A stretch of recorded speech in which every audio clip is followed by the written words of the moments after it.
Welcome back to Wogan Now and Then. I first interviewed my next guest in 1991. Before then, he was best known as a popular BBC sports presenter, but by the time he'd appeared on Wogan, his life had taken a dramatic change. He proclaimed he was the son of the Godhead. He wore turquoise, as he believed it brought him closer to God. Have a look at this. So evil has been in control of the planet for 12,000 years? It has been the dominating force. Evil's not the right word, it is imbalance. But it has been increasingly in control. As I repeat, survey the world, ladies and gentlemen. Is the force of love in control of this world, guiding this planet at this time? Of course not. The negativity, the thoughts that I'm talking about that are very destructive, are pouring out of this planet let me every interrupt day. you. Was it a great shock for you to discover this at 38? Well, I think the word is gobsmacked. But again, you know, the best way of removing negativity is to laugh and be joyous. So I'm delighted that there's so much laughter in the audience tonight. But no, but just let me say this. They're laughing at you. They're not laughing with you. Fine.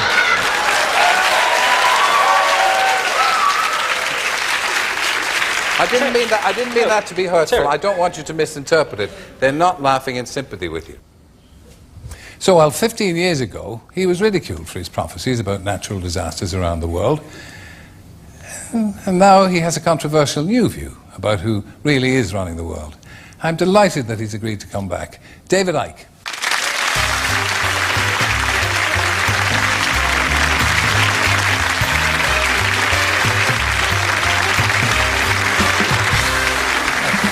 Thank you, no problem. Nice to see you. Thank you. Now, again, when I see that, I'm slightly embarrassed by it because I thought I was a bit sharp with that comment. So, and at the time I said I didn't mean it to embarrass you. So, that interview at the time, it changed everything for you, didn't it? Well, it changed everything in the sense of I couldn't walk down any street in Britain without being laughed at by most of the people. Going in a pub, there was uproar. A comedian only had to say my name to get a laugh. And what that does is it reveals to you the level of immaturity that passes for adulthood in this country, whereby clearly a guy was going through an incredible experience. And instead of being mature and saying, why is this guy gone from being this, what you would call straight, normal television presenter, to how he is now? This is interesting. What's happening here? Instead, and I heard the ripples of laughter 16 years on when my name was mentioned, people just laughed. But the other, which gave me a real insight, especially given what I'm doing now in my books, about how easy it is for the few to control the many.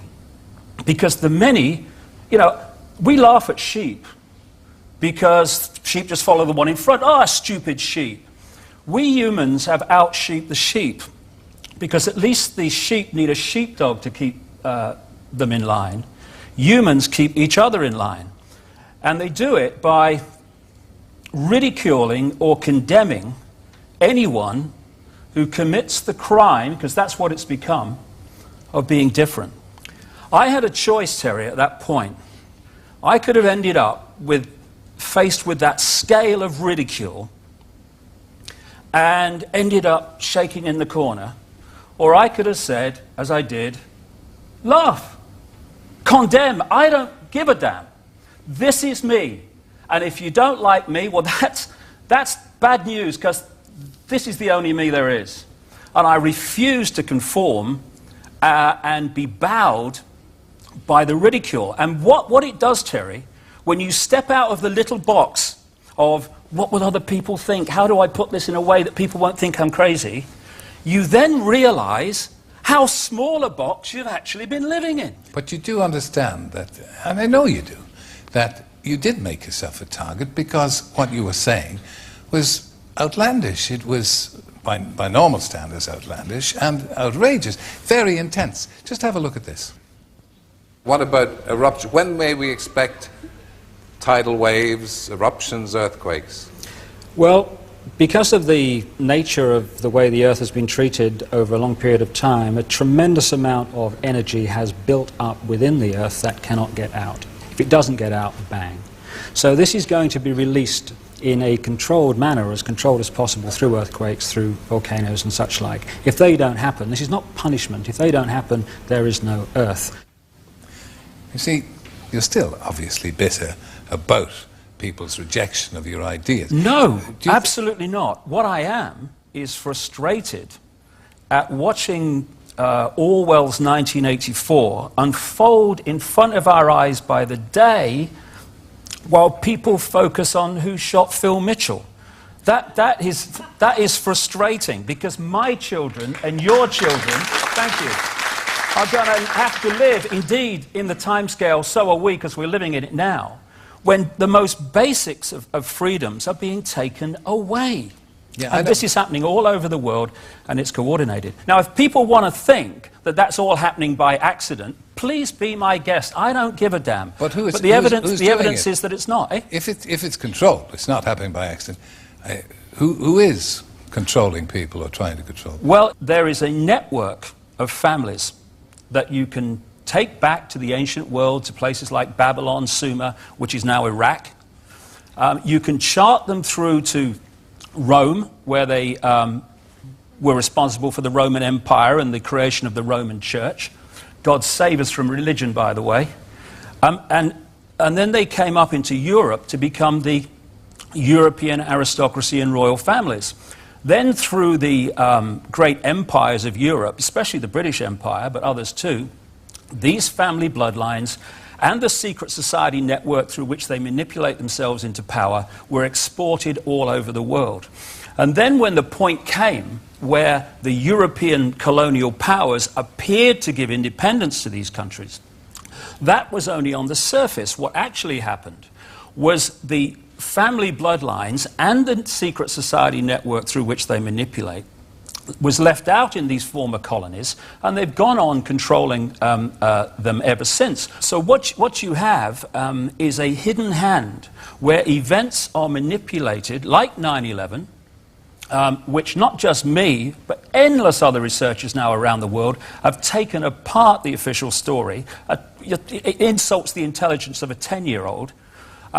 And you have a hidden hand manipulating events, and the whole goal of it is centralization of power to the point where humans are little more than controlled clones. Who is the hidden hand? I mean, who are these hidden hands? This network of families I'm talking about. You find that people that are in positions of apparent power, like prime ministers and presidents, are actually puppets of the real power, which doesn't put itself on public display. Why would it? I mean, does anyone really think that George W. Bush is running America? He probably couldn't tie his shoelaces, never mind run a country. Let me tell you this. Tell me about the project for the new American century. Tell me about it. I know nothing about it. Exactly. Well, let me tell you then something that you should know about. And this is written down. In the 1990s, an organization was created in America called the Project for the New American Century. The people who created it were the people that have run the Bush administration from the moment it came to power. In the year 2000, in September, the Project for the New American Century produced a report, a document, calling for a series of conquests of countries, one of which was Iraq. It actually says in the document, words to the effect of, we must use the excuse of Saddam Hussein to go into Iraq. But look, can I interrupt? No, hold a second. No, but honestly, no. Honestly, you see this? See, but this is the thing, Terry, you see. No, but honestly. You say to me... America is an open society, isn't it? Oh, please. It's not an open society. I've got some seafront property in Birmingham, Terry, you might like to buy, mate. Honestly. Please. David. And they say I'm crazy and weird. America is an open society. My Well, God. I thought in my innocence that most Americans would know what was going on in America. Oh, God. But it's all, you know it all, and... Oh, see, you talked about cheap jibes. That's a cheap jibe. No, I'm not claiming I know it all. I'm saying that I've been to 40 countries. I've spent enormous amount of time in America talking to people who do know what's going on, victims of what's going on, and I'm passing this over to people. But Now, yeah, don't sure. you see how preposterous it is? What, the fact that you think America's an open society? No. Absolutely ludicrous, Terry. I've never heard anything so stupid in my life. Okay. Thank you, ladies and gentlemen. David Icke, thank you. Good luck with your mission. Pleasure. Thank you. So join me after the break, and I'll be chatting to Ulrika Johnson about life in the tabloids. You'd be mad to miss it.